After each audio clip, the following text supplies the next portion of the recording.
Oh no, Jean, I wasn't speaking yet. I was muted. I just came back. Welcome back, though. I'm just sitting here quiet, waiting. Nobody was here yet, but I didn't want to miss it if they came live, so I wanted to bring up the stream just so that when the fan turns into actual activity in the courtroom, we're all ready.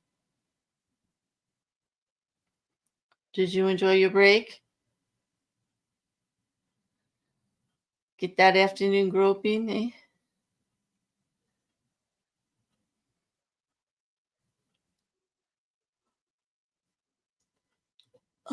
I'm still yawning from the morning. I did not. It's not waking me up.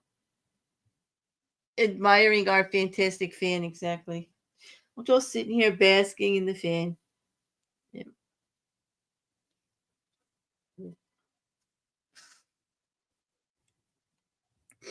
All right, you have to excuse me for a minute. I got to run to the back door and let the dog in. I'll be right back.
I could hear the court, but the volume is not the normal volume. Like even when he said it was unmuted, it did not sound normal to me.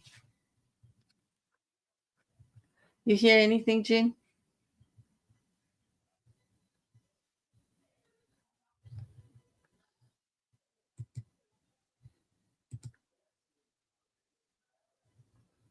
I want to check a different feed.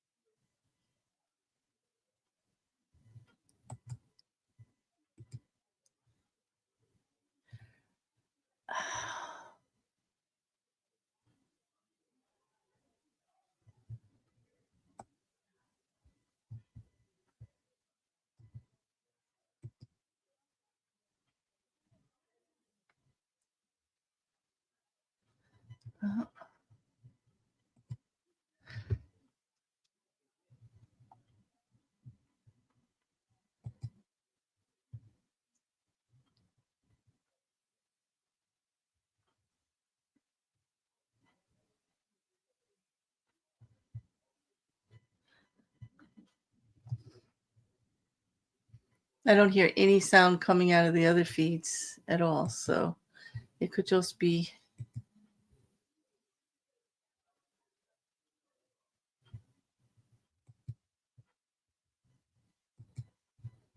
That's a little mind bugging. Just background noise, right? Yeah, you have to turn it all the way up, and although I heard them doing the beep beep for the unmuted, stuff like that. Oh, look, Gene, look what they added. Like we have comments. Like if the next comment you make, like let me just make one. I can put comments on screen now, but I can only put them in one place, like in this corner. It doesn't let me move them.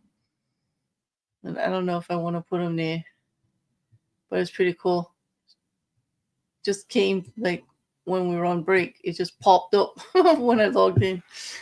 Something new. Might be nice for live streams and such. Hey, couch.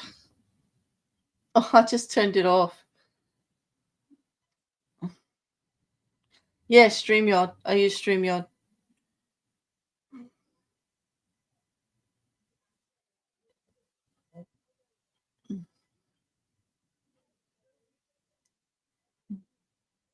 Did you enjoy your break?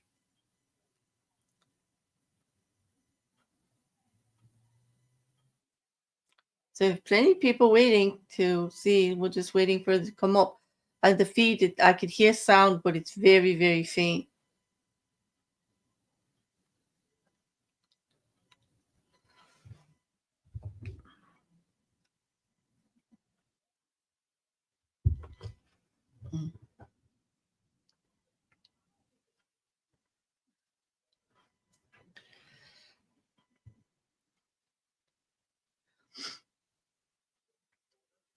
But the fan is looking good. Little angle shot there.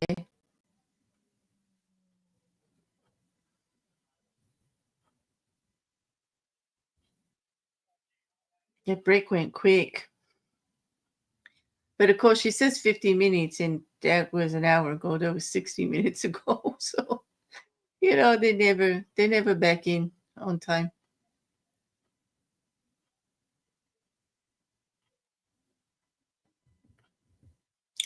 They would be if I was like not available. Like if I took my sweet time coming back, they would probably be right on time from Murphy's Law. Absolutely. Well, we're gonna have more redirect. Based on what Hank Brennan said before they went to sidebar, it does look like he wants to go over some points that Alessi had made on Mr. Burgess's actual presentation, his PowerPoint.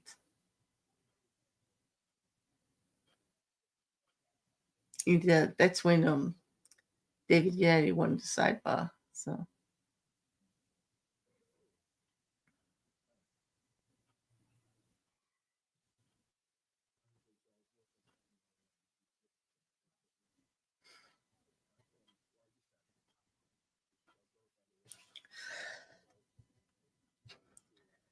I hear so many voices, but they sound so far away.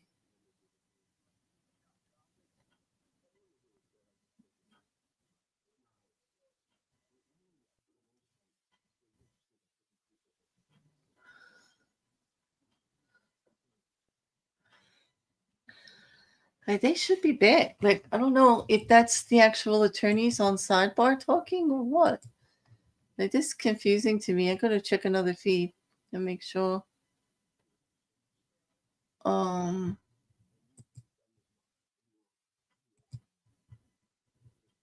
because there is definitely noise coming in.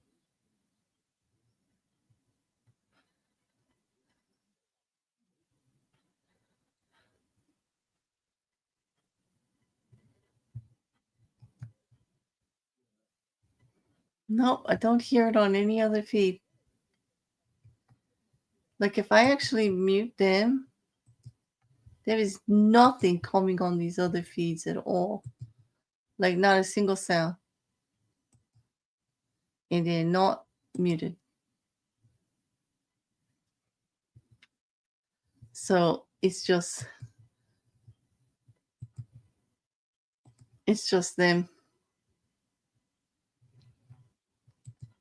I guess they're just like got some bleeding. It's frustrating though, because you can hear like just enough to annoy you that you think you should be hearing something.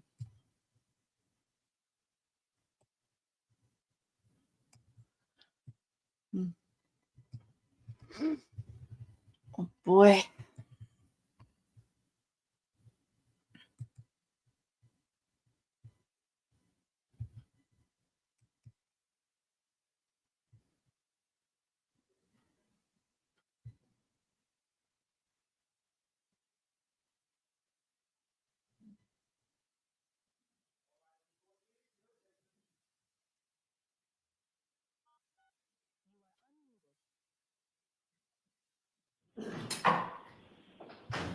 Oh, okay, here we go.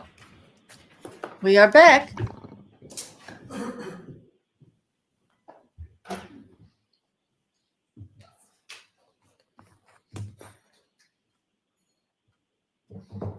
We're taking the fan tour, people, while the jury is seated. Gosh, whoever is right there near that mic, which is up near the jury box, like right there, they love to like bang into that thing. Put it back in session. You may be seated. All right, Mr. Brennan, whenever you're ready. Thank you.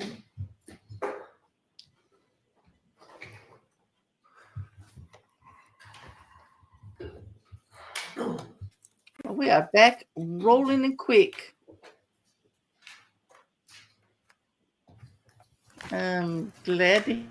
Sir, when I asked you about your first report regarding the protocol, you told us October 10th, followed by your supplement on the 17th.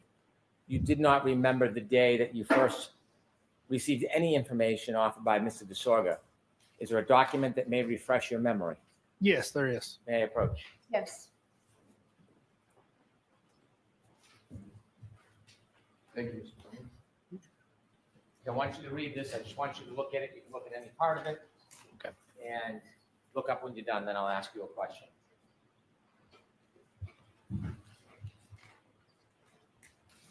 Okay.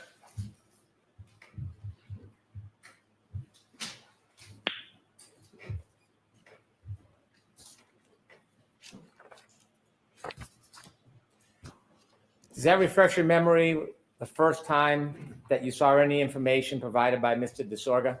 Yes, it does. And when was that? November 7th of 2024.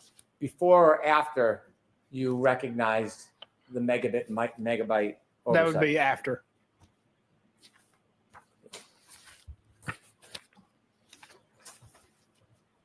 I want to go back to where we were at before we went to lunch. You had described two text stream events. I want to focus on the first text stream event, and that is the text stream event relative to the three-point turn. Okay. You had described that there was a timestamp 154. Just to reacquaint us, can you very briefly tell us the significance of 154? Sure. So GPS point 154 is a GPS point that occurs just before the three-point turn starts. And why is it important to identify when that turn starts and when it ends? Sure. So what we're specifically looking at comparing is the end of the three-point turn. That's going to be the text stream event ending, which is near the end of the three-point turn, as well as the end of the three-point turn as recorded in Mr. O'Keefe's iPhone. Was it important to identify the beginning and end of that event to come to a conclusion to a reasonable degree of scientific certainty regarding the variance between the text stream data and Mr. O'Keefe's phone? Yes, there was. So we can't say, we can pinpoint approximately when the three-point turn ends based on the GPS data. But best practice would be to use a range of time. So the range we're using is the time that the three-point turn starts to the time that the three-point turn ends. Could we have from Mr. Burgess's PowerPoint number 41, please?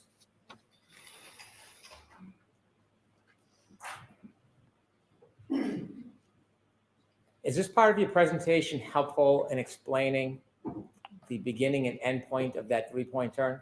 It does. It does. So if you recall yesterday, the first heading change from a general north heading is depicted by that green shading circle. Could you use your pointer, please? Sure. Yes. Ms. Gilman, can you enlarge just a little bit? So again, this green circle is going to be the center of this circle is going to be the GPS point itself. That's going to be centered on the horizontal radius, which is the accuracy.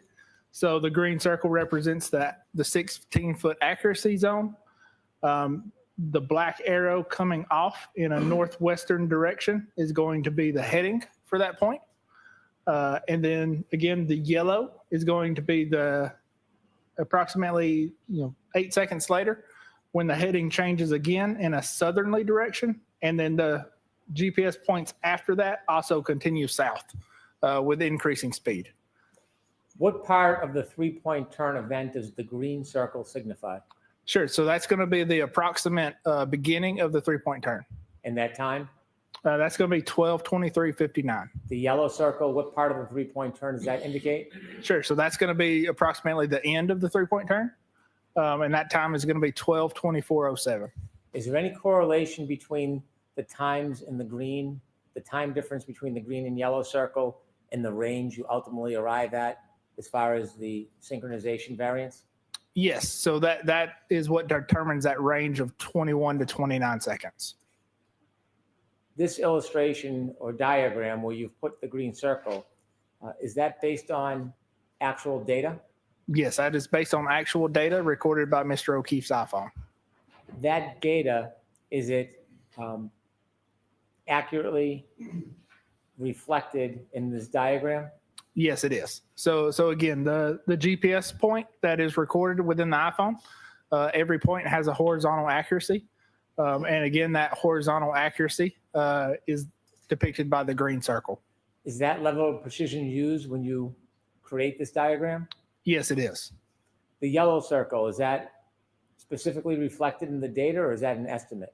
Sure. So that's specifically reflected in the data. So that is another GPS position that has been recorded by the iPhone. Again, with a horizontal accuracy, a timestamp, and a speed and heading. How about the orange circles? So the orange circles are are portions of the GPS positions leading up to this event. So if we went back one slide, you would see, it would zoom out, obviously, so a little bit harder to see. But essentially what we've done is I've removed the other orange circles representing GPS points heading north and the GPS points heading south after the 3-point turn. And I've just removed those for clarity to kind of clean up the map so it's easier to read. On the left, text stream 11621. Remind us again where that information comes from? Sure. So that's the text stream. That's the end of the text stream event for the 3-point turn. And that is based on the infotainment clock as well as that running timer from the airbag control module. Does this diagram reflect the data that you reviewed to a reasonable degree of scientific certainty? Yes, it does. In breaking down this timestamp 154 and getting into the minute detail of when it started and ended, one of your charts, does it also show it numerically? Yes, it does. Can we have number 40, please? Before we discuss this again, where did you get the information to put in this chart? Sure. So this is coming from Mr. O'Keefe's iPhone. Specifically, it's coming from a SQLite database that is recording locations as he's using the Waze app to navigate. Is the information in this chalk or diagram directly from the data? It is directly from the data. Is this accurate to a reasonable degree of scientific certainty? Yes, it is. If we could zoom in just a little, we'll have to go left to right, Ms. Gilman. We start with the left. Timestamp 154. At what point in that 3-point turn does 154 represent on the left? Yeah. So timestamp 12:23:58 or GPS point 154 is approximately 1 second before we see the heading change. If we could zoom out just a little bit.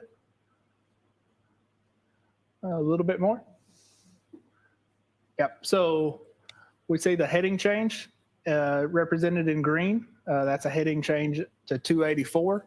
Before that, we've got a pretty consistent heading of 348 to 339. So that first heading change, as well as the drop in speeds, is indicative of a 3-point turn maneuver. The latitude and longitude, did that assist you in making the diagram with the circles on it? Yes, it did. How so? So the latitude and longitude are the center points for each GPS point or the center point for each circle. There's a green highlighted row and an orange highlighted row. What's the difference between the two? Sure. So the green highlighted row is again the beginning, the approximate beginning of the 3-point turn, and the orange or the yellow is the approximate end of the 3-point turn. In the time between the green and the orange lines, Approximately 8 seconds. is that consistent with the range that you've shown for synchronization? Yes, it between is. Point 21 or plus 21 and plus 29? Yes, it is. The inevitable variance that you found between the text stream data and between Mr. O'Keefe's cell phone, could you share with us to a reasonable degree of scientific certainty what that variance is? Objection, Your Honor. Sustained. Do you have an opinion about the time range in the synchronization between Mr. O'Keefe's cell phone data and the Lexus clock that shows the text stream data to a reasonable degree of scientific certainty? Objection, Your Honor. I'd appreciate an approach at the appropriate time. Okay, so answer that question, yes or no. Sure. So yes, I can. So I'll see you at side by then, Mr. Wilson. Thank you, Your Honor. Sidebar number 7. First one of the afternoon. And they do not want the jury to know that this is pretty scientific. He's got a valid opinion and he's going to be able to say the words that they do not want the jury to hear. Well, there we go. Sidebar number 7. We'll wait and see what happens.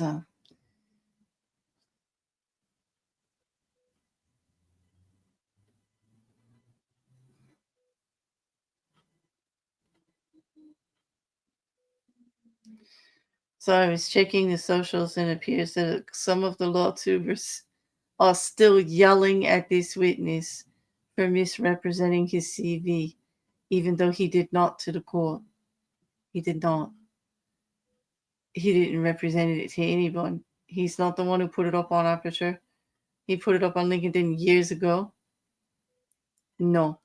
I can't believe they haven't moved along with what happened all morning and afternoon. And they're still that's their big gotcha.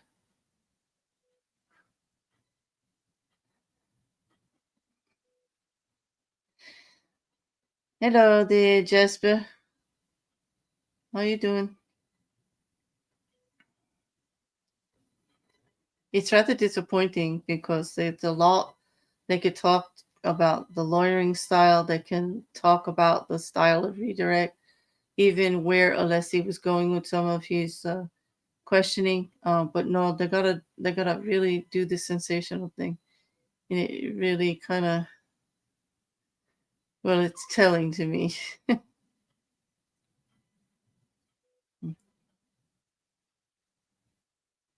I'm going to stick with the facts and the science and the data if I can. I mean, it's, of course, commentary is entertaining and everybody wants to give their opinion. I'm not a lawyer. I'm just sitting here giving my opinion too. Just watching from jury's perspective as the evidence gets entered in. I love the process of the whole courtroom and the legal system in general.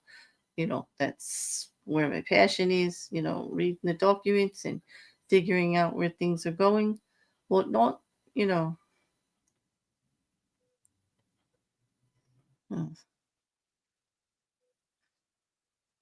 Really not trying to sensationalize anything, because when it comes down to it, there's a family there who has a lost loved one who wants justice. The system is not all about the defendant. It is the judge's job to keep it equal between the defense and the rights of the defendant and the rights for justice for the victim's family. It gets lost in the shuffle sometimes.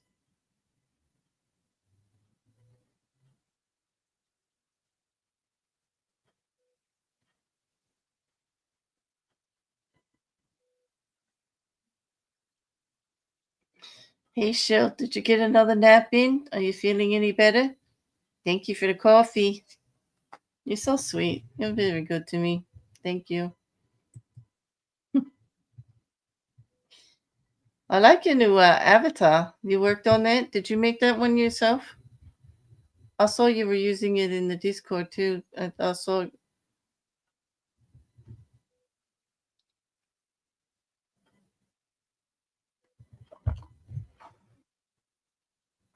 I like that magenta colored background.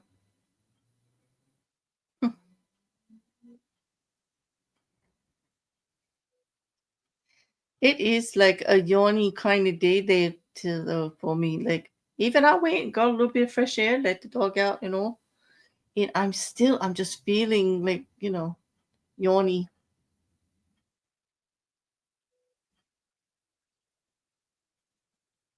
A little nap sounds about right, Jasper. I tell you, after court, I'm looking forward to mine. I do like to take a little bit of a nap, so I'm ready for the rest of the evening.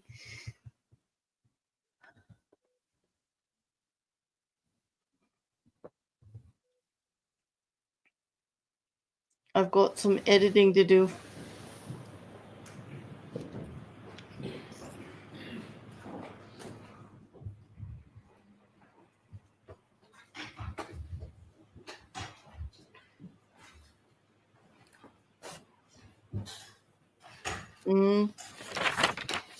Miss Reed is in her chair. I don't think she's very happy with whatever happened. All right, so let's see what Go we back can to do. slide 40, please. All right, back to the presentation. I will In remove reaching my. your conclusion about the variance between the defendant's Lexus as contained in the text stream as it relates to Mr. O'Keefe's iPhone.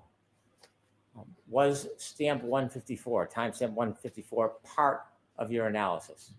Yes, it was part of my analysis. Was the running clock on the text stream data part of your analysis? Yes, it was part of my analysis. What else was part of your analysis? Sure. So in addition to the location data, including the GPS 154, that would be the running clock for the text stream data, as well as the infotainment clock from the Lexus. How does the running clock correlate with the text stream data and with the time on Mr. O'Keefe's iPhone? Sure. So they correlate.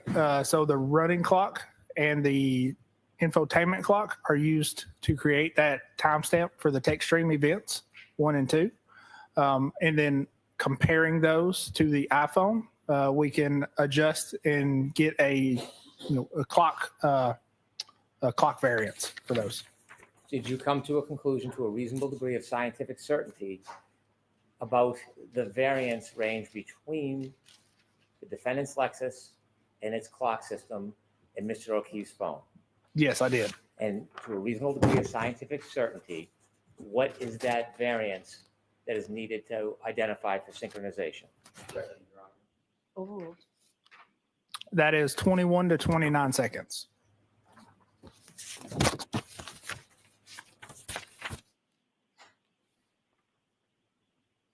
We now have number 43.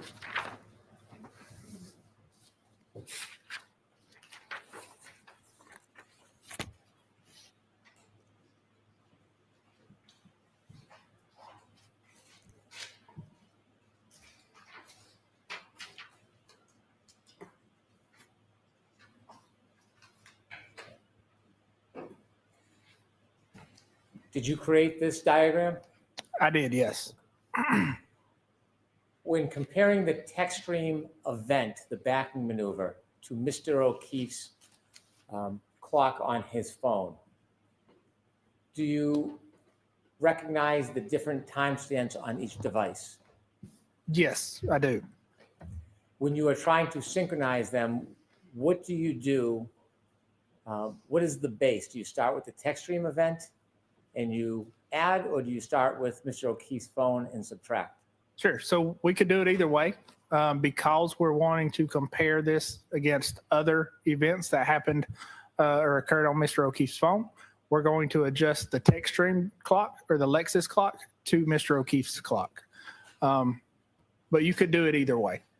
The window that is depicted on this diagram This is not the 3-point turn. No, this is not the 3-point turn. Which event is this? This is going to be the backing maneuver. The green. What does that green depict?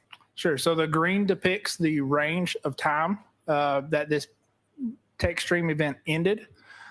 So based on our range of 21 to 29 seconds and applying that, adding that to the Lexus clock, we get a adjusted time of 12:32:04 to 12:32:12. And that's going to be the approximate end time of tech stream event 11:62:2. Now, again, the tech stream data has a limit on the amount of time available. Can you rephrase your question? So I Sure. You understand. said a window is captured during a triggering event. Sure. Yes. So What's- there is a window that's captured during the triggering event. And what is that window? How much time? Sure. So from the tech stream trigger, there's 5 seconds before and 5 seconds after. Can an event be longer than that 10-second window? Yes, it can. And in this case, do you know at the end of this reconciled event at 12:32:12, do you know from your study what direction the defendant's car was traveling at 12:32:12? It would have been traveling in reverse. And at 12:32:12, do you know how fast the defendant's Lexus was traveling at 12:32:12? I do not recall. Mr. O'Keefe's last user interaction with his phone at 12:32:09, where does that fall within the 10-second window that was captured by the tech stream data? Sure. So that falls within that 8-second window. So again, the tech stream event ends somewhere between 12:32:04 and 12:32:12. But that does not represent that the backing maneuver has ended. Just the recorded data has ended. And in your review, do you have around this time any other movement of Mr. O'Keefe's phone after 12:32:16? I did not look at that specifically. It was my understanding that Mr. Whiffen looked at that. To a reasonable degree of scientific certainty, did both these events, the last user interaction and the window captured on the reconciled data for the tech stream, happen around the same time? Yes, they did.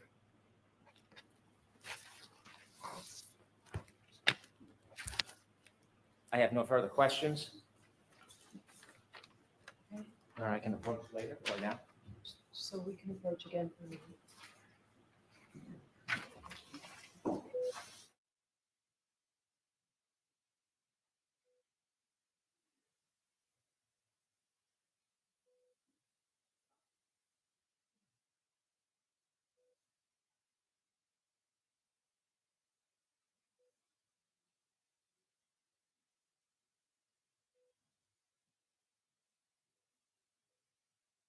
Sidebar number 7. 2 so far within being only back 20, so a little over 20 minutes. Wow. No, there was one before Couch. When they first came back, there was one. So it's 7. Why do you say 8? It was 6. We left lunch at 6. And then there was one when we came back 7. No, you're right. You are right. We left at 6, and then there was one we came back. You're right. It's 8. Booyah. You are correct, sir. Yup. 7 was the one when they came back. You are correct, and I am wrong. And I will admit it when I'm wrong. You're absolutely right. Oh, I swear I can math on a good day. All right. So definitely sidebar number 8. I correct myself. Plus, I went and pressed the number thing and it didn't actually take. And it said 37 anyway, and there's not 37. Hi, Maggie. Welcome back. Did you enjoy your walk, Mandy? I need more air. I'm like still like yawning. Ugh. Okay, so Jackson and Reed did not go up for the sidebar. Must just be on scheduling then. They don't have an issue.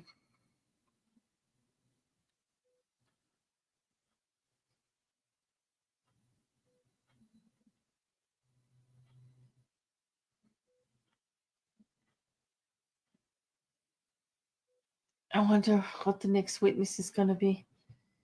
I'm sure this is about scheduling or something to do with with the next witness.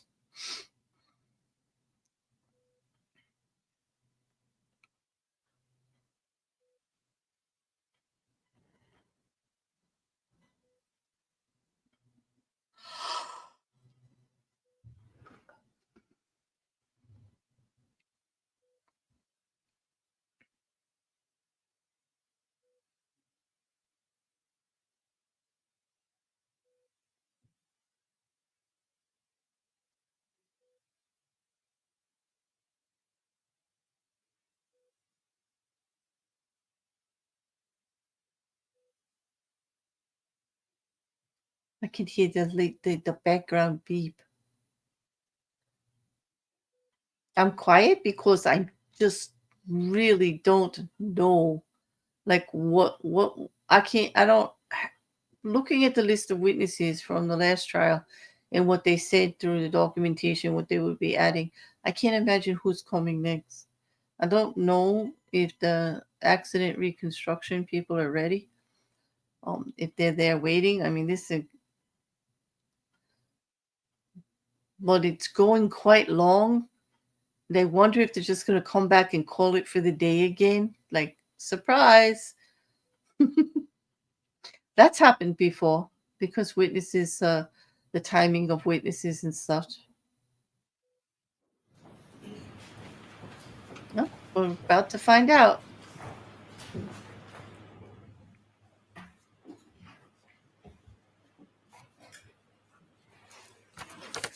Your Honor, I move into evidence the following pages from Mr. Burgess's PowerPoint presentation.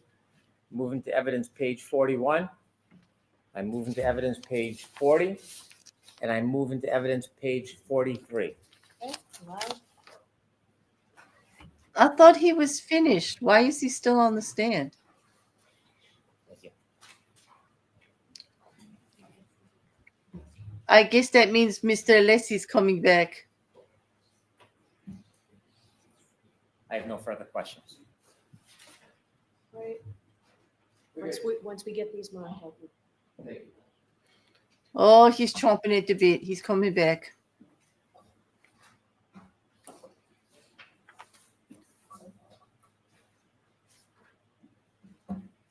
Ay, ay, ay, ay, ay. 192 A, B, and C. all right. Whenever you're ready, Mr. Alessi. Thank you, Your Honor.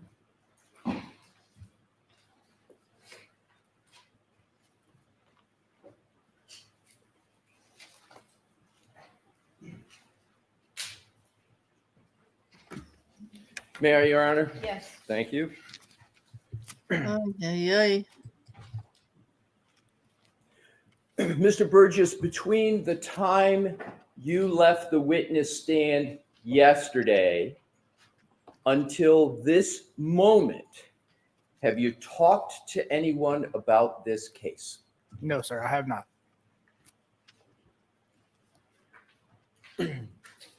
Has a filing ever been made in any court in which your educational background has been misrepresented? No, not that I'm aware of. Pardon me? Not that I'm aware of.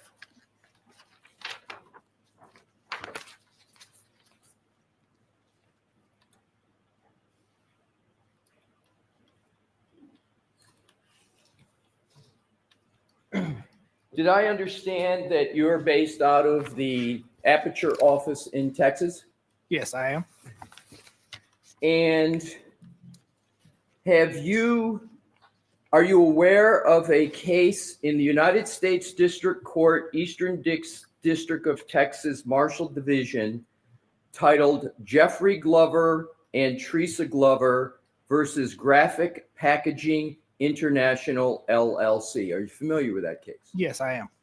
And is it correct that in that case, well, tell me how you are participating in that case, sir? So I'm no longer participating in that case. So if I believe correctly, that would have been a accident reconstruction case from, I don't recall, a year or two ago. And so it was a case that you did participate in, correct? Yes, I did. And what was your role in that case? Sure. So my role in that case was an accident reconstructionist. And did you provide any testimony, deposition, or otherwise in that case? No, I did not. Did you, in that particular case, there were, like all cases, filings made, correct? I'm sure there were, yes.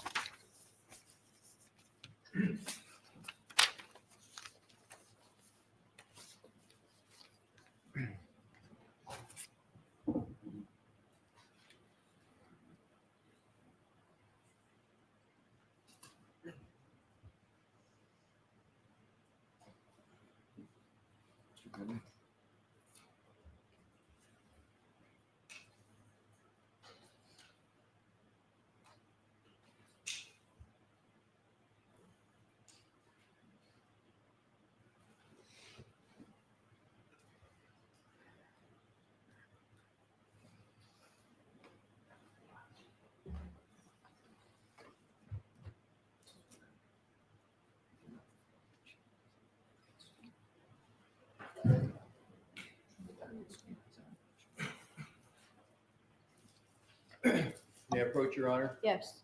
I would like to have a document marked as the next exhibit for identification, Okay. please.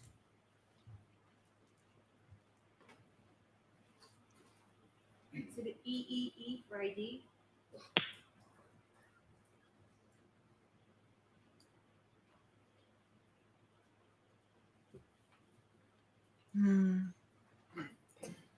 May I present to the witness, Your Honor? Yes. Thank you.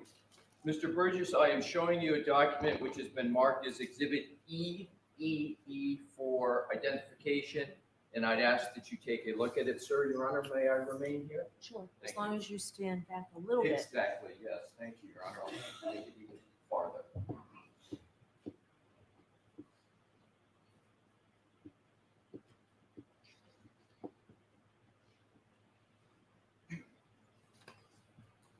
Yes. Mr. Burgess, with regard to Exhibit EEE, do you recognize the second page, and do you recognize any stamping at the top of each of those pages? Yes, I do. And can you describe what that stamping is? Sure. So that is stamping for a file date of 8/7/2023. And is that a stamping of a federal court? That I'm not sure. If I were to show you a document, might a document refresh your recollection as to whether Sure. Exhibit EEE is a filing in a federal court? Yes. May I, Your Honor? Sure. I am showing you, Did you show those to Mr. Brennan? thank you, Your Honor. I believe I did, but I want to make sure. And just let me know if we need to mark. We will, Your Honor. Thank you. Can I mark each of Yes. these for identification? There, Yep. let me just give one first.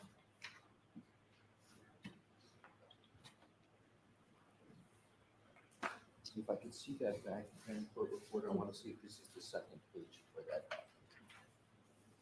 It is, so it can be marked as one document for identification. Exhibit FFF for ID. Thank you. I reach over you, sir. Yes. Thank you. Sir, I am showing you what has been marked as Exhibit FFF for identification and ask whether or not this document can refresh your recollection as to whether the court filing that you reviewed in Exhibit EEE is indeed a federal court. Yes, it is. So that document refreshes your recollection that what has been filed is represented in EEE as a filing in a federal court, correct, sir? Correct.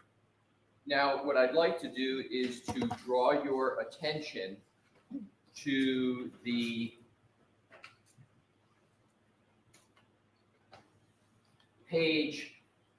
second page of this exhibit. Is that a curriculum vitae of you and a picture of you? Yes, it is. And sir, under education, Objection. I will, The objections stay. right. Do you, Do you want to bring it over? We can take I it will, over. Your Honor, I will. Jurors, feel free to stand up and stretch.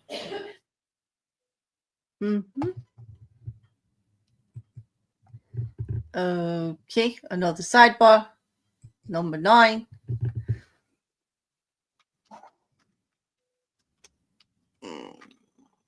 Here we go. Oh, wow. Number 9.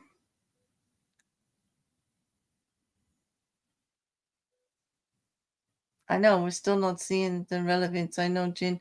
I guess they're just going to try to impeach him and say that they did he was in a court case where they entered a CV for him or something, you know. Yeah, back to the old. Yep. I don't know.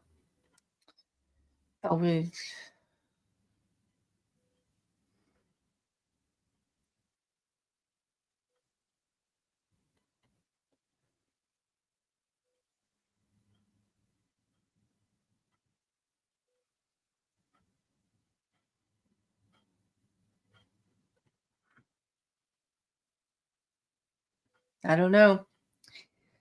Let's see. It is very much. I agree. I don't even know what to say about it anymore, Couch. We're just going to be sitting here on sidebar back and forth. How can we bring a court case that has nothing to do with it? I don't know. I guess because he said that he does it to the best of his knowledge, he was not aware of representing his college degree in a court case. So I guess they're just trying to impeach him with it. I don't know.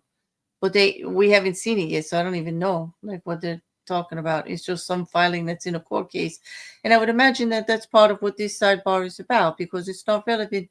It's another case. And they're going to feel it's relevant because it goes to the credibility of the witness.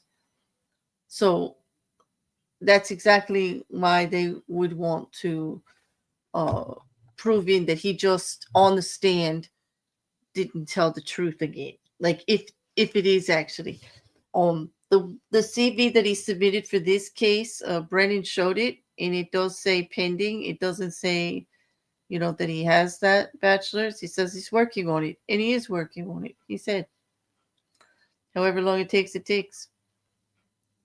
Hi, Pete. How you doing? What you doing? Sidebar 37. Yeah, because the stupid number lock didn't click.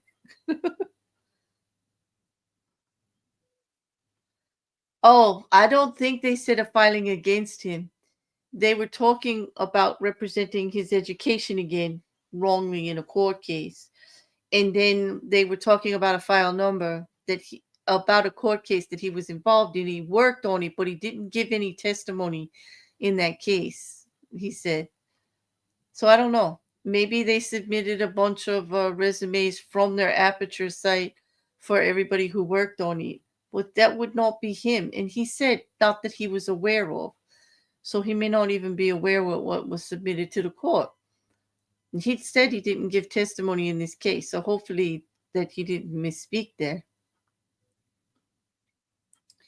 And I guess we're going to find out, maybe, depending on how this sidebar goes. You just got home?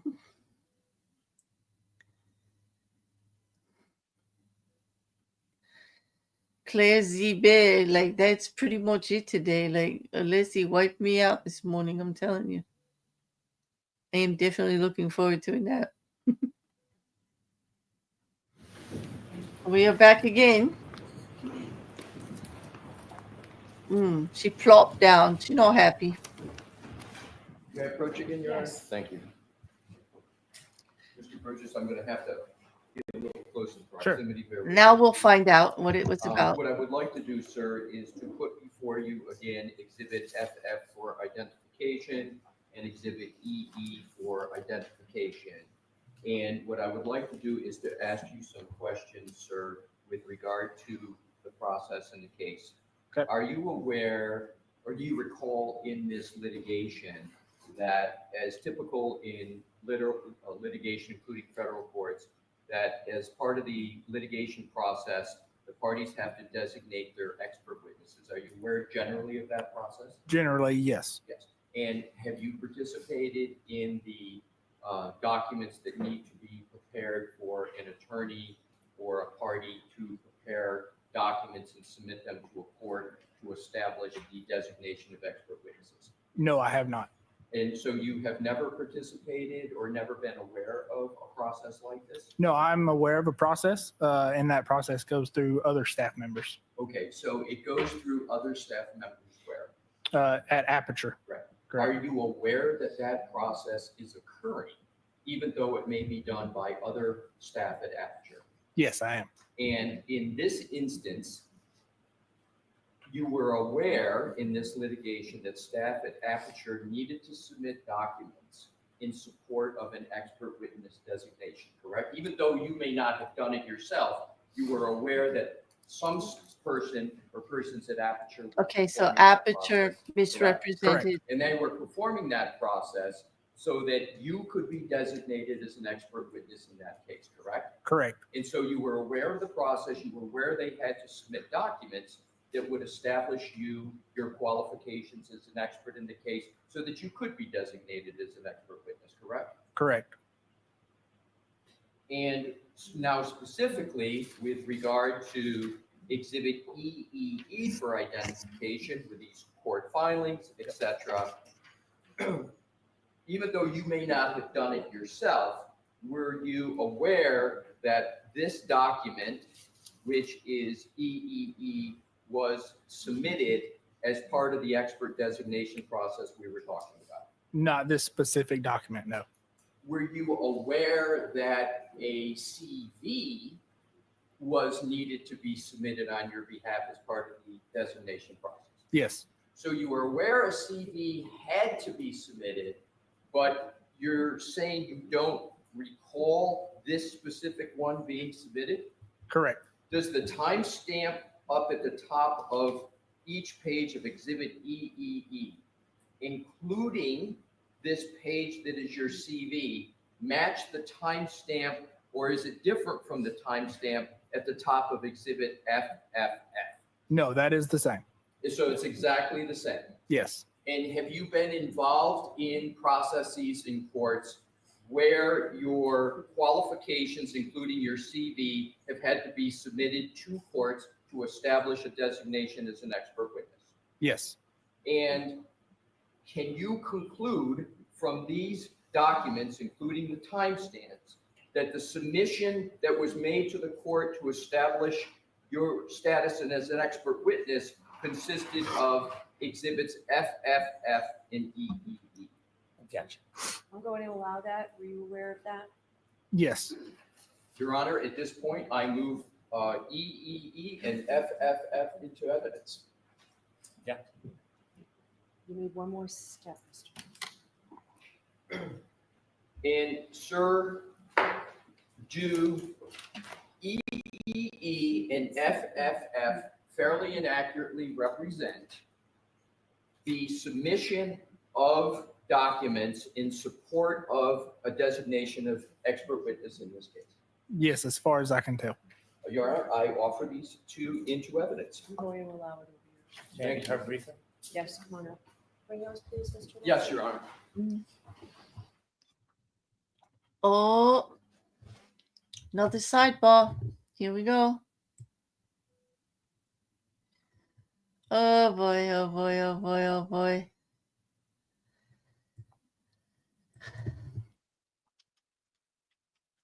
I understand that they're doing this for the credibility of the witness. Well, he didn't write the CV.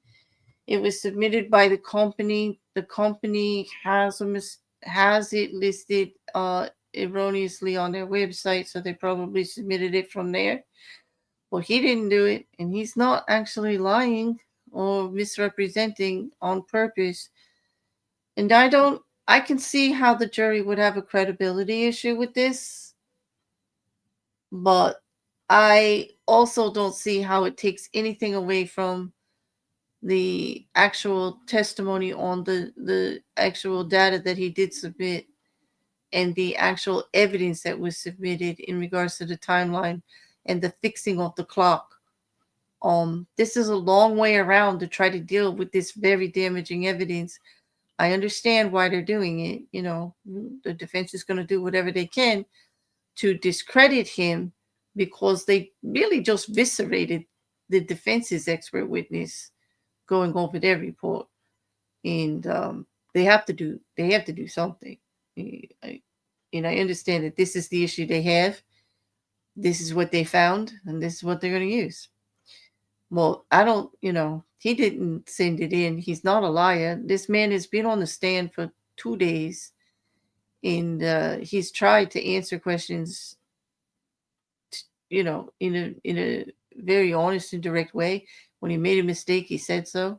He said how he fixed it. He said when he fixed it, how he came across it, what he did.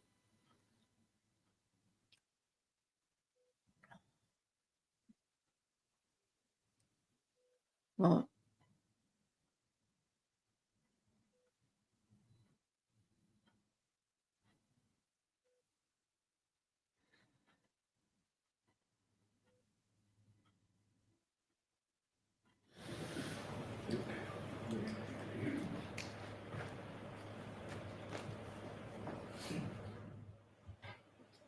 You have reapproach, Your Honor. Yes.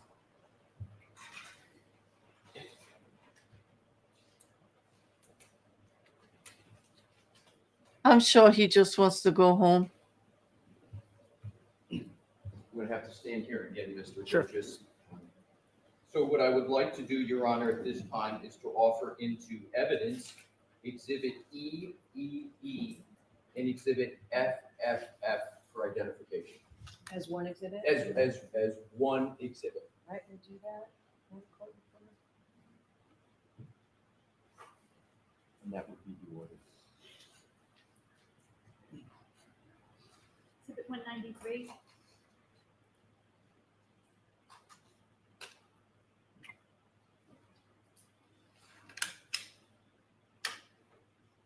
Thank you. May I hand it to the witness? Yes. Mr. Burgess, I am handing you what is now in evidence as Exhibit 193. I would like to draw your attention to the fourth page, which is your CV. And further, if I could, sir, draw your attention to the category of education, where it says BGS. Is it correct that there you state Bachelor of General Science in Mathematics and Business Administration, University of Alabama - Birmingham, Alabama, comma, 2024? Did I read that correct? You did read that correctly. And this was filed in 2023. Understood. So now what I'd like to do, Your Honor, Because is on to- LinkedIn, they have the expected completion date. We went over that earlier Just for a today. moment, Your Honor, give it to the witness as needed. And Thank you. that's where they're pulling With it. Your Honor's permission, I would like to publish a document that is already in evidence. Okay. Actually, there may be two, 183 and 184. Let's start with 183. Let's expand it. And then, Mr. Wolf, do we have what has just been to publish as well? So what I'd like to do is to publish first, with the court's permission, Exhibit 193 that we were just talking about, so the jury can see what has been the subject of discussion.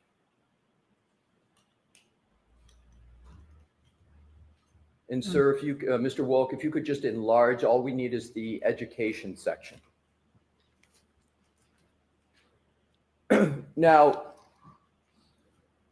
Mr. Burgess, as I heard it correctly in questions from Mr. Brennan, you answered the question that whether you had ever filed a document that misstated your educational background in a court. Do you recall that question asked of you? Yes, I And did. your answer was no, correct, sir? Correct. So let's look at this document, which we've just gone through, was filed in federal court in the In United States 2023. District Court, Eastern District of Texas, Marshall Division, which is a federal court. And attached to it is your CV. And in the line of education, it lists under BGS, Bachelor of General Science in Mathematics and Business Administration, University of Alabama, Birmingham, Alabama, 2024. You see that, sir? I do, yes. Now, you stated, and now what I'd like to do is is there any qualification whatsoever in that line, that reference to BGS, qualifications at all, explanation, sir? Is there anything? I don't know what you mean. It's just a statement, right? There's words there. There's nothing after it that explains what's intended, correct? Correct. Now, what I'd like to do, Your Honor, is to go to what was filed in this case, which is in evidence, and we'll go to 183 and then 184. Which it says that it was pending. Currently pursuing. Now, in what has been filed in this case, there is a currently pursuing at the end after University of Alabama - Birmingham, Alabama, correct? Yes, that's correct. Let's go back, please, to Exhibit 193.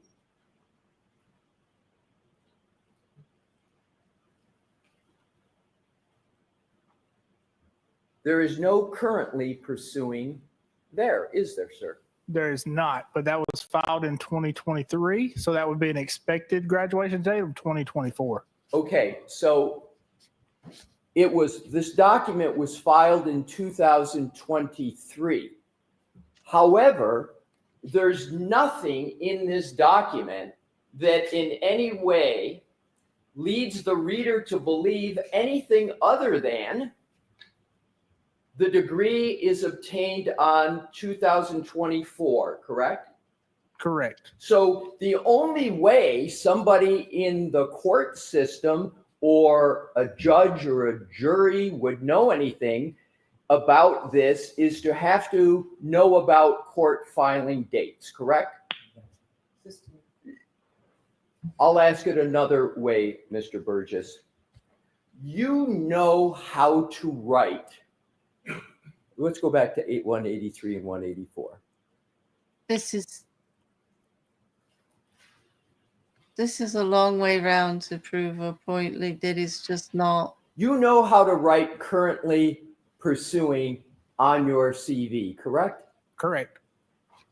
And writing currently pursuing lets the reader know that you don't have that degree, correct? Objection.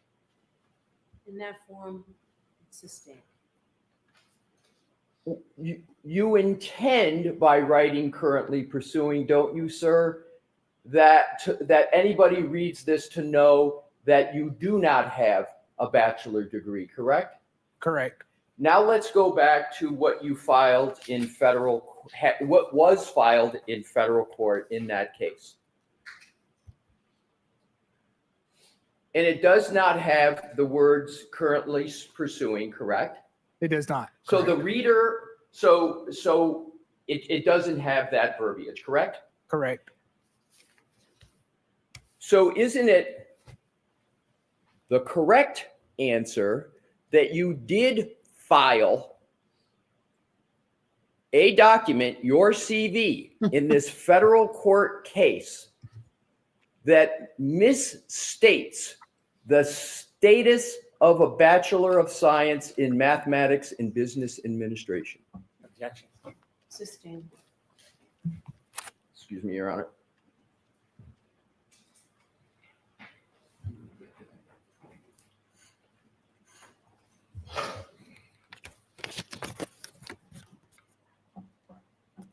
You stated again, sir, that you have not filed a document that misstates your educational background, correct? Correct. And the last time I'll cover it, you know how to put currently pursuing on anything to do with a Bachelor of Science, correct? Correct.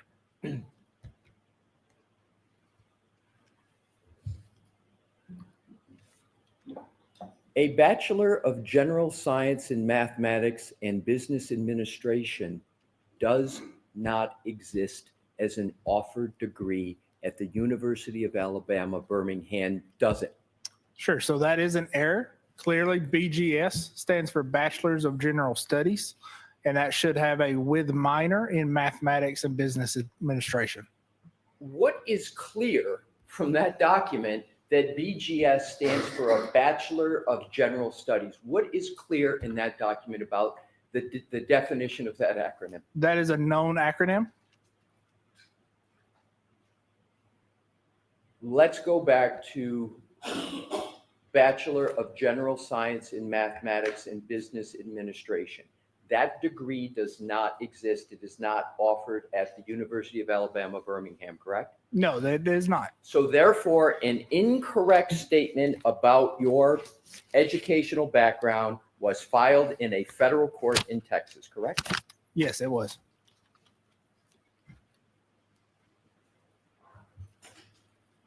That's it, Mr. Alessi? You Yes, have- that's it. Okay. Is there anything? There is. Okay. Oh, here comes Hank. This is so ridiculous. Like the back and forth The is just document that the crazy. attorney just showed you, did you submit that to the federal court? No, I did not. Did you ever see that document before it was filed? No, I did not. The document says 2024 for a degree. Is there a presumption whether you had it or expected it if that document was filed in 2023? Yes, there is. And what is the presumption if it was The- filed in 2023? Objection, Your Honor, objection. So presumption, Well, well, I'll strike that. okay. He asked if there was any designation to make it clear. If it says 2020, if it was filed in 2023 and it says 2024, what was your expectation at that time as far as your degree? That I would complete my degree in 2024. When you didn't complete your degree in 2024 as you expected, did you then change your CV Yes, I did. to accurately reflect the change in your status? Yes, I did. And what did you change it to? Currently pursuing. Why didn't you finish your degree in 2024? Sure. So Objection, Your Honor, still. No, I'm going to allow it. as most Right. people can probably relate, work, family, and life many times get in the way. So as a personal objective, I would like to finish my bachelor's, but again, work and life gets in the way. Did you ever represent to a court that you had a degree that you didn't earn? No, I have not. He asked you a number of questions about this 2023 filing, but didn't ask you any questions about the data. Is your opinion regarding the data change in any way in light of his questions about a 2023 filing that you didn't file and someone filed on your behalf? Objection, Your Honor. The objection is sustained. I'm going to strike that. You should strike that. That was catty there, Hank. Behave. Burgess, you are awesome. Stop it. Thank you. Oh my. Oh boy. That was not necessary, Hank, but I know where you're coming from because they were really out of pocket. But hey, don't play their game, dude.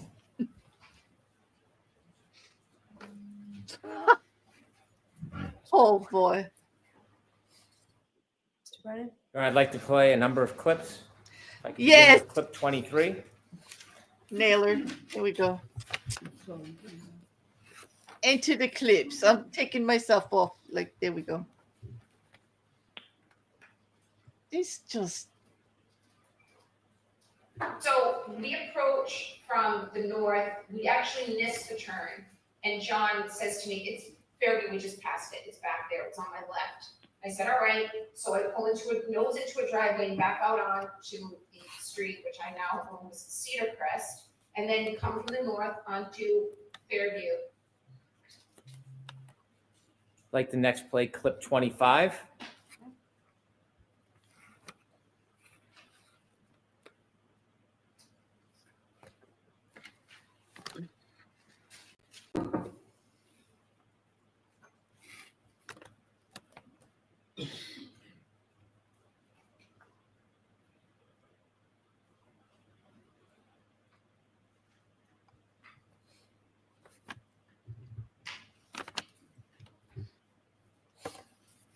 At 12:41, I leave a voicemail to John, and you can clearly, and this will probably be played on Monday, you can clearly hear me pull into John's garage.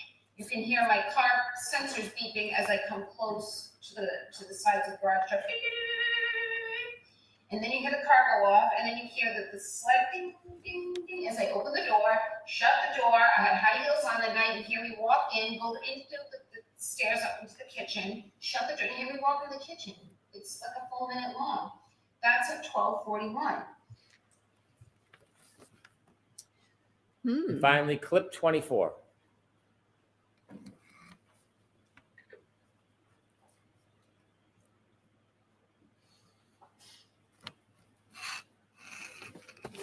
I do. I mean, I'll tell you, John and I argued the morning of the 28th, Friday morning. So we think he died right around 12:25, 12:30 on the early morning of January 29th. How would she know he was dead at 12:25? What? I hadn't heard that Okay. before. I have Whoa, these for whoa, submission what? documents, right? 194. What? Next witness, Ms. Lally. Yes, sir. On Commonwealth call, Miss Christina Hanley to the stand. All right.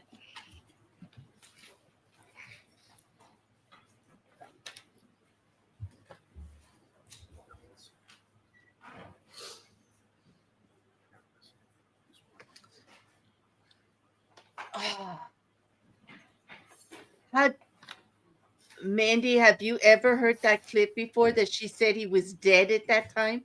How would she know he was dead at that time? She didn't find him supposedly until 6 a.m. You solemnly swear the evidence given before the court and jury in the case now and hearing to be the truth, the whole truth, and nothing but the truth, so help you God. Good afternoon.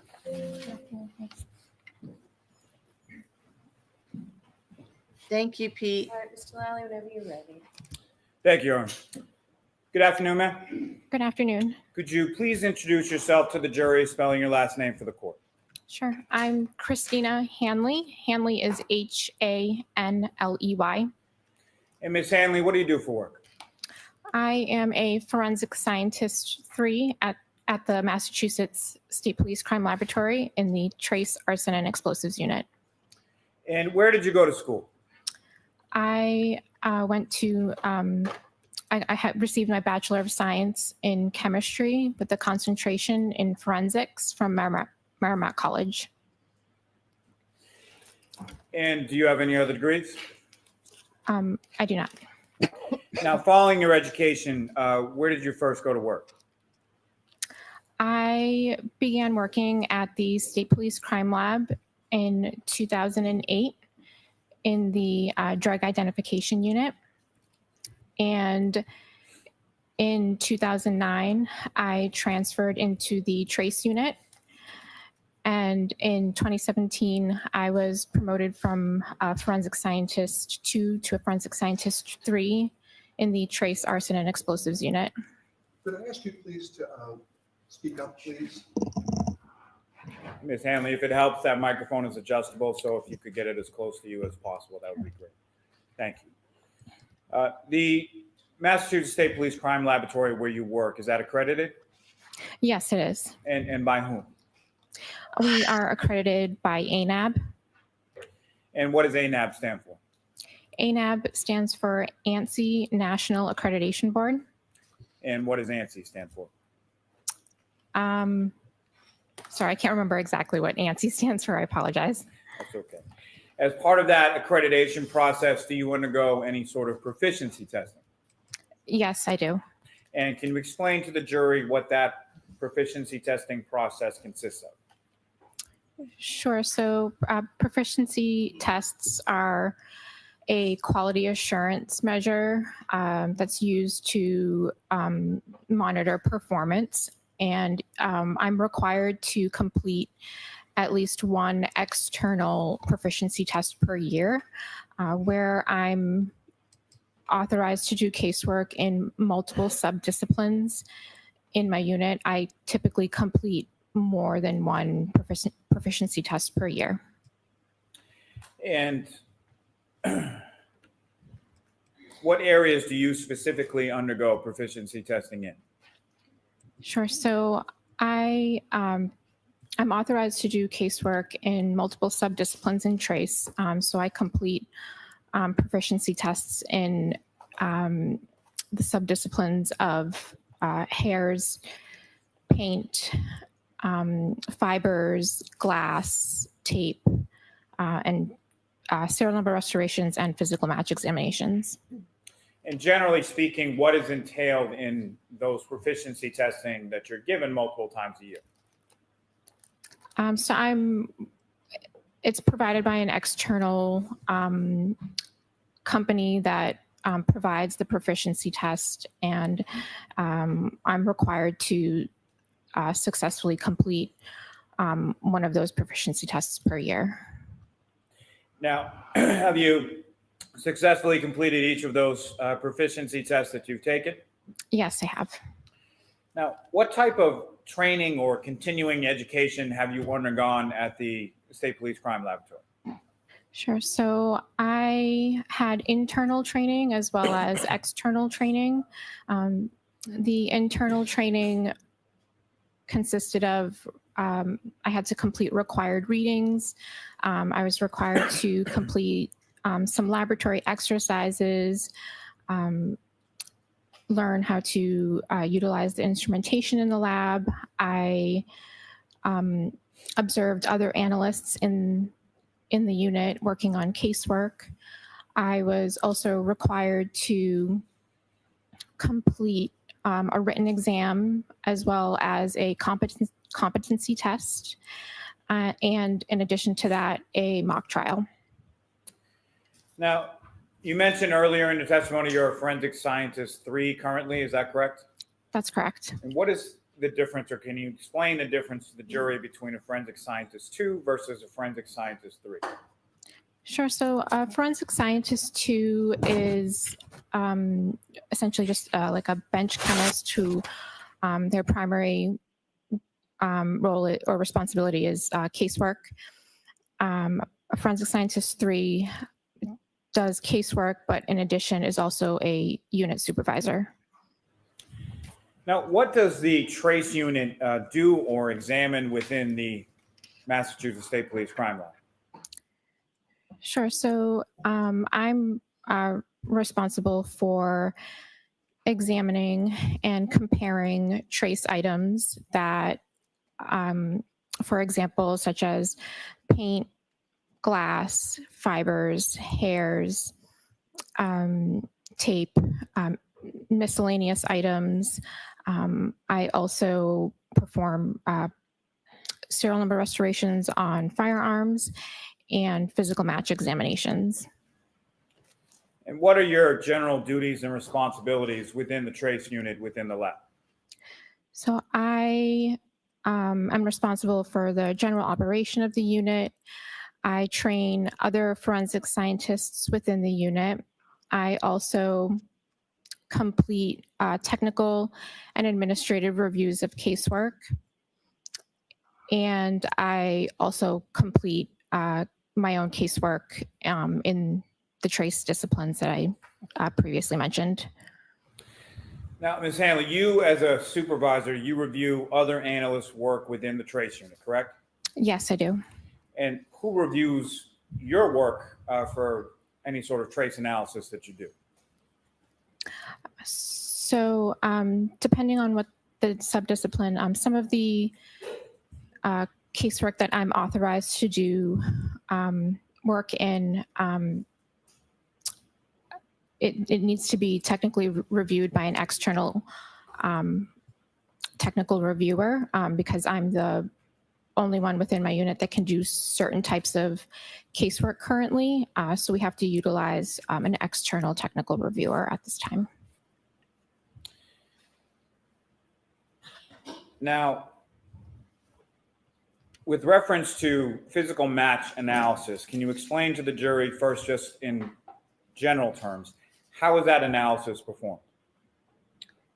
Sure. So when I receive an item, I take that item into my custody, and I document it with photographs, and I make observations and take notes, and then I'll examine the items microscopically, and I will do any comparison work to determine if there is or is not a physical match between items. Now, that physical match analysis within the trace unit of the state lab, is that general work supported by any sort of scientific principle or methodology that you're aware of?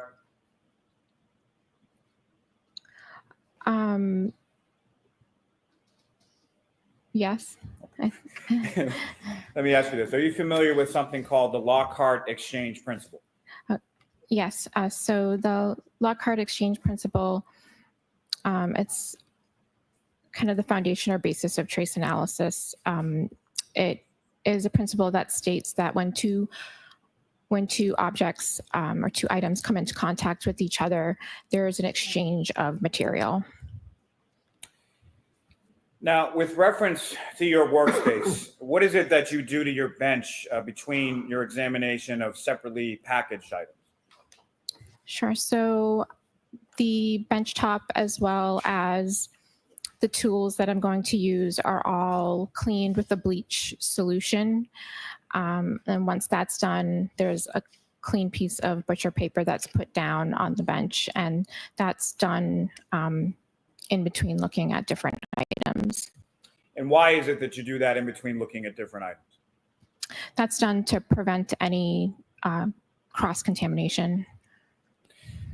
Now, you've alluded a little bit earlier in your testimony, but on what types of evidence can you perform a physical match analysis?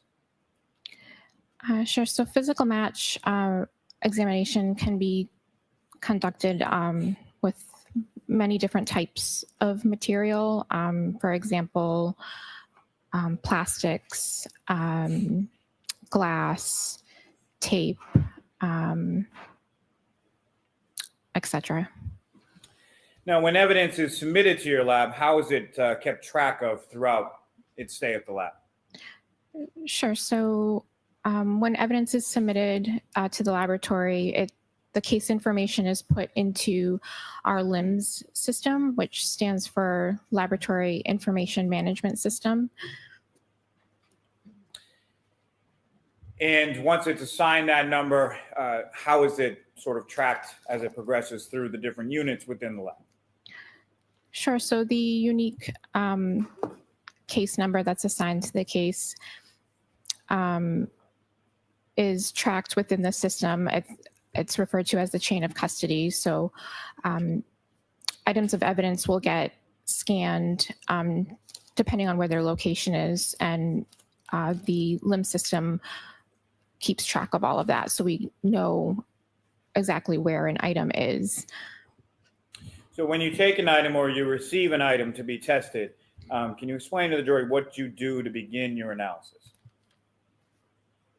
Sure. So when an item gets scanned into my custody, after I've prepped my area to examine the item, I scan that item into my custody, and I will document that item with photographs. I will make notes of my observations.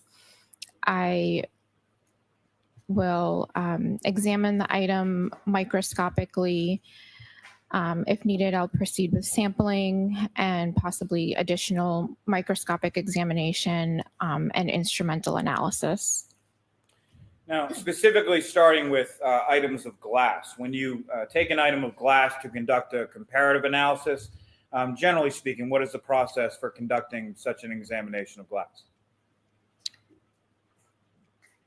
So it'd be the same process that I just mentioned. I would take that item, take photos, make any observations. I would proceed with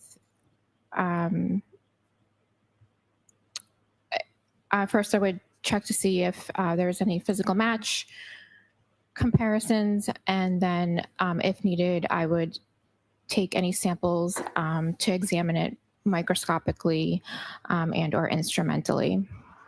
And that general process that you've just described is the items that you tested in reference to this case or analyzed in reference to this case. Is that the process that you followed in this case? Yes.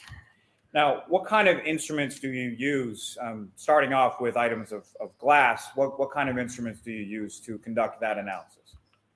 Sure. So I'll use a stereo zoom microscope to initially examine it microscopically.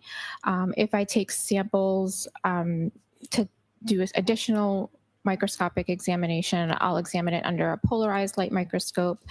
And then if I need to take samples to do instrumental analysis, that would be using our, it's referred to as a GRIM, which stands for Glass Refractive Index Measurement. It's an instrument that measures the refractive index of glass. And if you could, please explain to the jury, what is a refractive index? Sure. A refractive index is a measure of how light bends when it passes from one medium to another.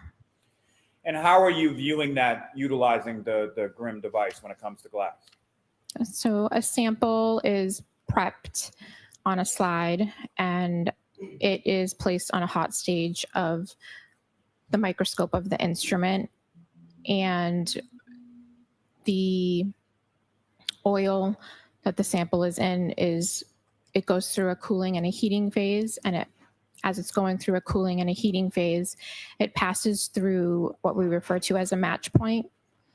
So you can make that observation as the sample is running, and then when the sample is done running, it takes an average and it calculates the refractive index of the sample through the calibration data of the instrument. What is an FTIR?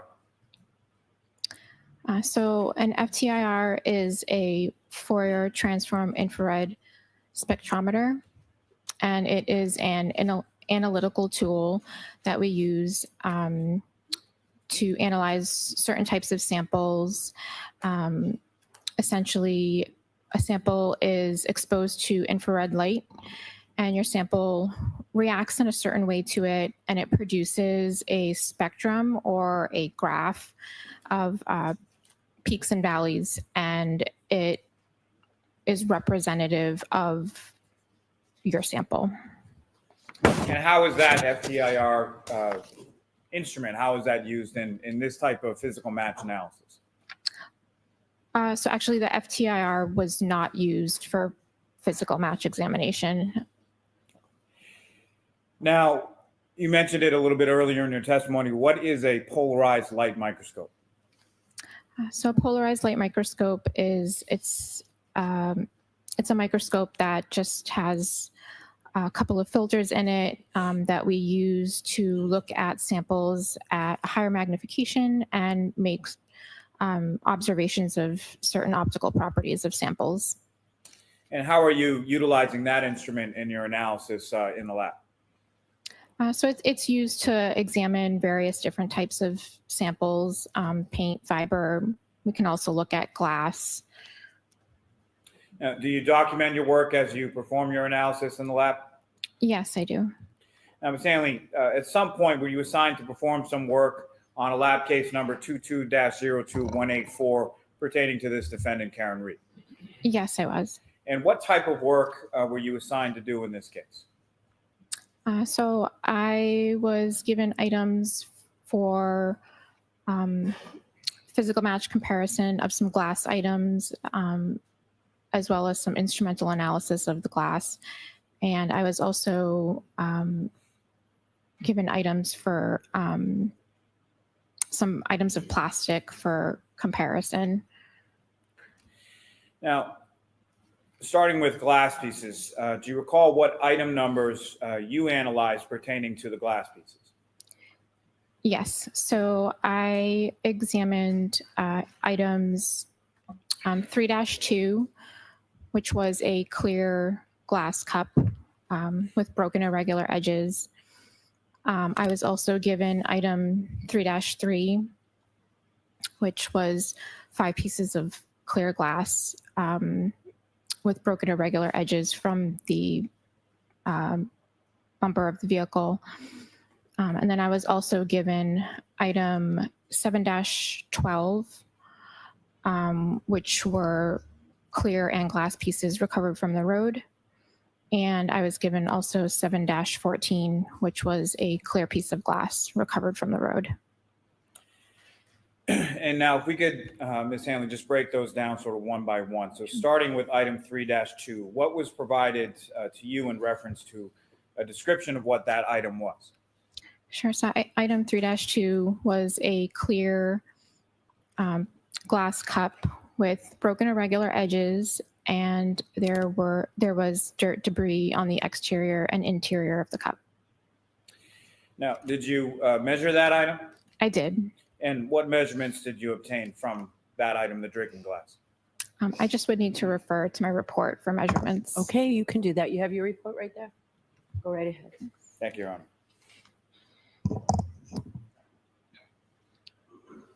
So the diameter of the bottom of the glass cup was 2 3/4 inches, and it measured approximately 2.5 inches in height. You mentioned that there was debris on both the interior and exterior of the drinking glass. Is that correct? Yes. Now, turning your attention to item 3-3, what was provided to you as a description of item 3-3?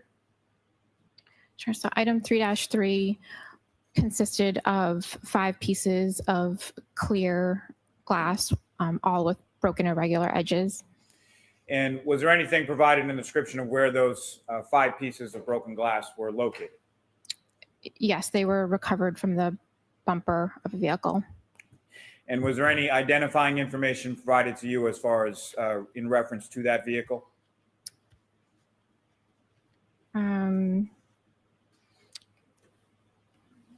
The only other description of the item is the license plate of the vehicle. What was the license plate that was provided? So it was MA3GC684. And did you measure each of those respective items? Yes, I did. Now, as far as before we get to the measurements, Ms. Hanley, when it comes to a lab item number, say 3-3, that has multiple pieces to it, how are each of those individual pieces then subsequently labeled? So sometimes we'll subsequently label them with a lettering system. And as far as these particular pieces contained within item 3-3, the pieces of glass from the bumper of the defendant's vehicle, how are they labeled? So these were labeled A through E. And with reference to the measurements, what measurements did you obtain from the pieces within item 3-3? Sure. So I measured the largest and the smallest, and the largest measured approximately 7/8 of an inch by 5/16 of an inch, and the smallest measured approximately 3/16 of an inch by 1/8 of an inch. Now, with reference to the drinking glass, you examined that microscopically, is that correct? I did, yes. And with reference to these items from item 3-3 from the bumper, you examined those microscopically as well, is that correct? Correct. And was there a particular piece from the pieces from the bumper that you did any additional examination of? Yes, I did. And what instruments did you use in which piece? Sure. So there was one piece I sampled piece E that I had labeled as piece E. And I took a sample for examination under the polarized light microscope and a sample to analyze it instrumentally on the GREM instrument.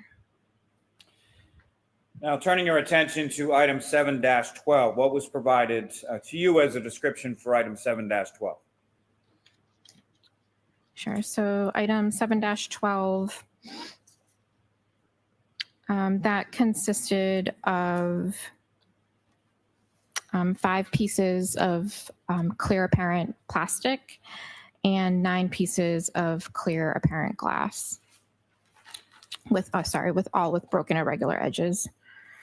Now, the 9 apparent pieces, well, let me ask you this first. As far as the description that you were provided, was there any description as far as where those items were recovered from?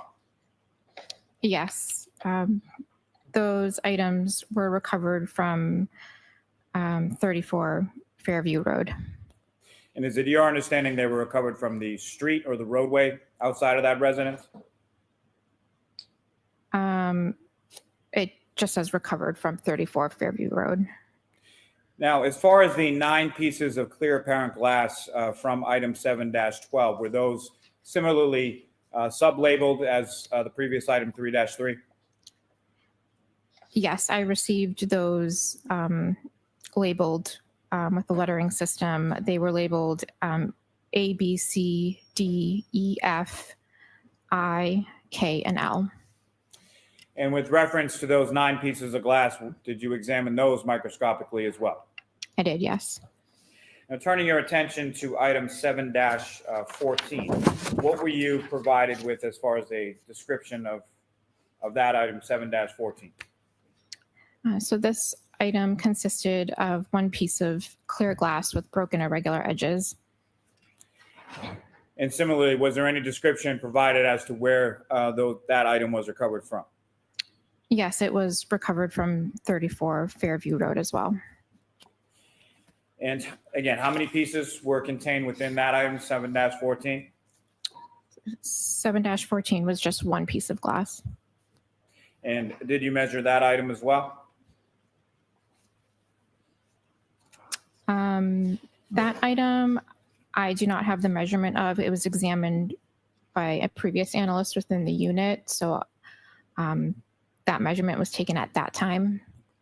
And that other analyst would be Mix Valier, is that correct? Yes.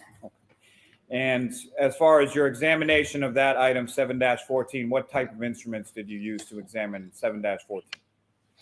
So I sampled 7-14 to examine it under the polarized light microscope, as well as to analyze it instrumentally using the GREM instrument. Are you familiar with a term called a class characteristic? Yes. Can you explain to the jury what that is? Sure. So a class characteristic is when a material can be associated with a group of items that share characteristics. And what is an individual characteristic? An individual characteristic is when a material can be related to a single source, such as a physical match. And so what is the difference between a class characteristic versus an individual characteristic? So class characteristic is that it can be associated with a group of items that share characteristics, versus the individual characteristic. It's more individualizing. It can be related to a single source, just in the case of like a physical match. And what is a physical match? So a physical match is if an item is broken and those pieces are compared to each other, and their broken irregular edges fit back together, and they have a jigsaw fit, that would be considered a physical match. Now, can you please explain to the jury the steps and the process that you undertook in your comparative analysis of items, specifically of glass in this case? Sure. So I first did a comparison of all of the glass pieces and the glass cup that were recovered from the road. So those were items 3-2, 7-12, and 7-14. So I examined all of those to determine if there was a physical match between any of those items first.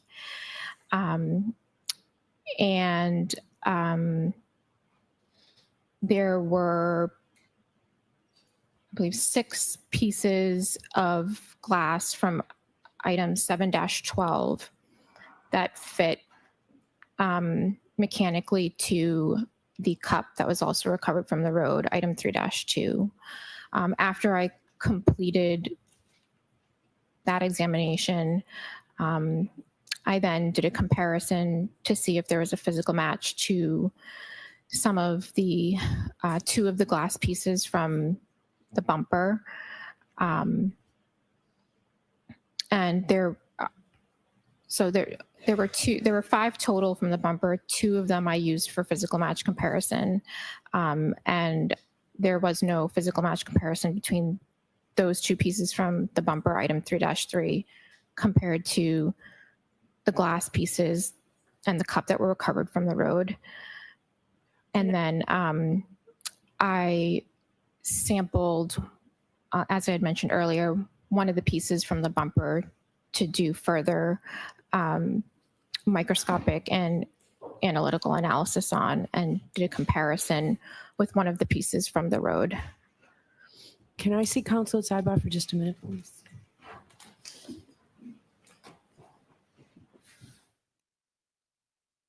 Another sidebar.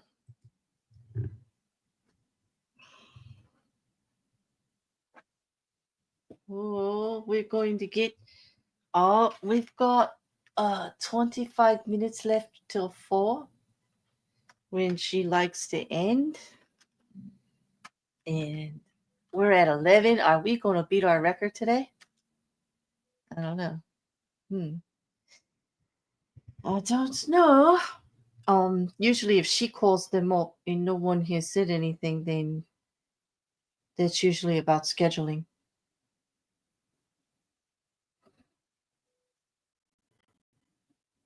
Getting close, I know, Liam. You know, I am aghast at like what I am seeing out on X right now. Everybody is all like more concerned about Apeture submitting information on this man's college education erroneously than they are about the clip or any of the data that was presented that they didn't bother to push against. Hank Brennan and this witness just destroyed the expert witness PowerPoint based on real data confirmed in 2 different ways, actually. And no one's saying anything. That's what I don't understand about this case. People seem to already have their minds made up. Granted, if it's going to go to credibility, the jury could have an issue about the CV.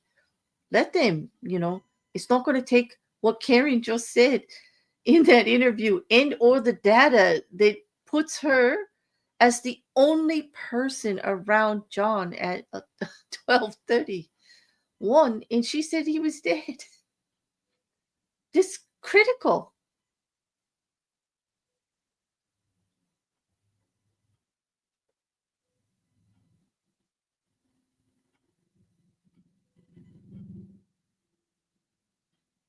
Does she? Yeah, I'm sorry.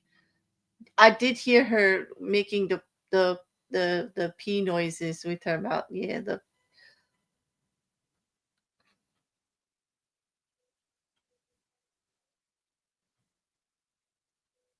it is a lot through the headphones. I can imagine it is, Mandy. So do what you got to do to take care of yourself, boo. I'll talk to you. We'll see you tomorrow.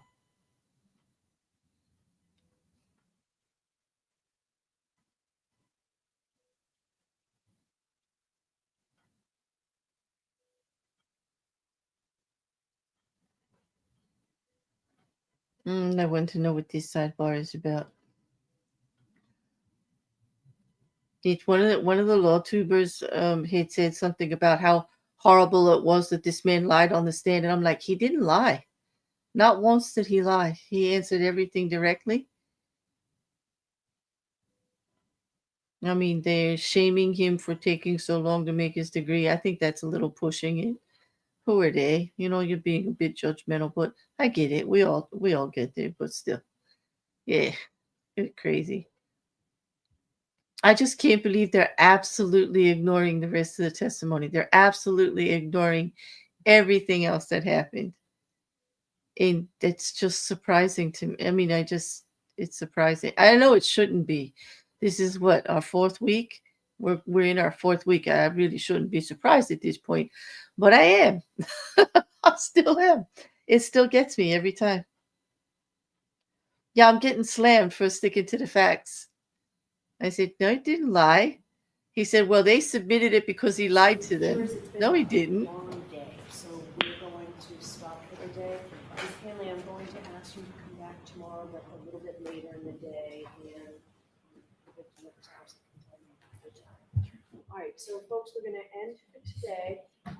Please do not discuss this case with anyone. Don't do any independent research or investigation into the case. If you happen to see, hear, or read anything about the case, please disregard it and let us know, and watch your social media use. Thank you. So Ms. Hanley, after the jury trial. All rise to the court, please. Close your notebook and follow me. Okay. And she Goodbye. said she wants the witness to come back a little later tomorrow. Now the jury is leaving and dismissed for the day. The court's going to be over. It does, right? Like, why is she ending it? Like, did they need a bathroom break or something? Like, right in the middle of the testimony. It's not even 4:00. And I know she cuts court at 4:00 most days. Something's up. All right. Let's see. You don't need me for anything, right? We're all set? We're all set. Thank you. Okay. I'm confused now. What time is court starting tomorrow? If she told the witness to come back a little bit later, that they have something to do. I don't know. That's confusing. I know. All those sidebars, and they just like cute. Plus, there's a half a day on Fridays. Yeah. Wow.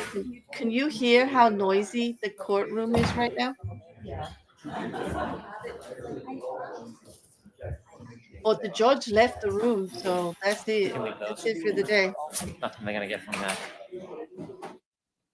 Okay, they just cut it. All right, there they go. I just can't believe that they've cut it for the day, but that was interesting. Like, I don't know, it could be, it depends on how the jury is going to look at it. But from what I did see on the socials, from some of those reporting from inside the courtroom about how the jury was, they were taking notes. They were very interested when Hank Brennan came back for redirect, and they were just like bulleted on him. And I don't take that from just one of the reporters. Like, I'm looking at more than one of them, definitely saying that everybody's eyes were on him, and they were going back and forth between the witness and him, back and forth. There was a lot of bored looks and moving around with Alessi. Like, it seems like he was starting to lose the jury. He really was. When he came back the second time, though, they were really paying attention, because they thought there was going to be this big gotcha that the guy actually did lie. And it did. Even to me, I was like, whoa, like, did he lie? But technically, he did not. He's not the one who submitted it. Apeture obviously is taking it right from LinkedIn. And in LinkedIn, when you go to fill it in, and I checked this last night, when you go to fill in your education, you could put the completed date or the expected completed date, which is the next one down. Obviously, Mr. Burgess put the expected because it wouldn't show up as 2024 in a document submitted in 2023 if he had put it as completed. He technically has not lied. They are really trying to make it out like he did. I think that's disingenuous. I know they're doing their job. They got to do what they got to do to discredit him, because the facts are that the the testimony that he gave and the new data that he brought forward is extremely damaging to the defenses. It knocks third-party culprit right out of the park as not even possible. And now Hank Brennan is playing clips of Karen Reed saying she knows that John was dead at 12:35. You know? Are you talking? You can't hear me? Oh. I said Apeture like that. What? As a juror, I would be angry we weren't trying to power through this one so that we could be done. I was only on a alternate juror for a total of 4 days, and the judge was very mindful of our time. Some of the juries are very, very some of the judges are very considerate of the jurors. They really are. But is he currently enrolled? I'm not sure. That's really unclear. But you could still be working on, you know, you don't have a time limit for degrees. So whether you're actively taking a class or not, you could take 1 or 2 or 3 classes a year. You may not be enrolled all the time. I mean, that's how I finished mine. I'm technically working on my degree, but I'm not always enrolled in every semester. Do you know what I mean? Like, and I'm not making excuses for him. Of course, it's going to. I think that Alessi did do some like try to put it out as a credibility issue. But for me, the way the man answered, and I've got no, stake in this actually right there, but the way he answered directly every time and sincerely, I think that speaks a lot for his credibility. You know, right? You've been working on it for 8 years, Mitty. I hear you, a wife. And he said real life. He still is working on it, and I don't think it's, I don't think it's cool to shame him for how long it's taken. And also the point being, all the certificates that have to do with what he was actually testifying to as an expert, he doesn't need that degree to be an expert in this case for what he is doing. And that is a fact. They're just trying to take his credibility away because they found something. Because the last thing they could do was go against the technical data because they didn't touch it. And for me, if I was on the jury, honestly, that speaks louder than what he did with the CV. The fact that he didn't address it in a day and a half very well at all. He addressed his own expert, and he actually did damage to his own case by opening the door for Hank Brennan to be able to come in with the whole report and let the other expert show what was so concerning and wrong about this guy's expert PowerPoint and why he felt it necessary to bring the appropriate information to the jury. I mean, if I was on the jury, that would speak loudly to me, but I'm not a lawyer. I'm looking at it as a layperson.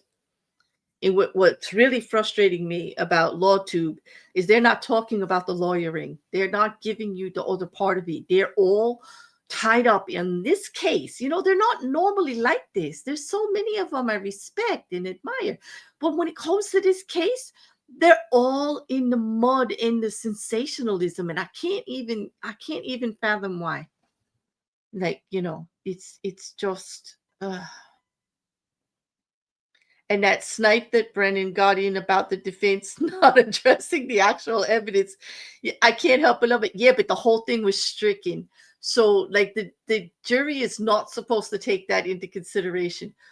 And that's why I was like, Hank, don't do it. Don't do it. Like, don't be like them. Like, stop it. Like, but he did, because that's a fact. They did not address the actual evidence of the case. And yes, the jury did hear it. But they're not supposed to take that into consideration at all when it's stricken. She didn't just sustain the objection. She overruled, she struck it, didn't she? Say strike that. So, and that's not good. So But I know, Couch, I know. I was like, on one hand, I'm like, yay, yay. And on the other, I'm like, come on, dude. Like, don't do that. Don't be like them. That is a blaring silence on the evidence. And that's remember in the opening, facts, science, data. That's how he said he was going to win this case.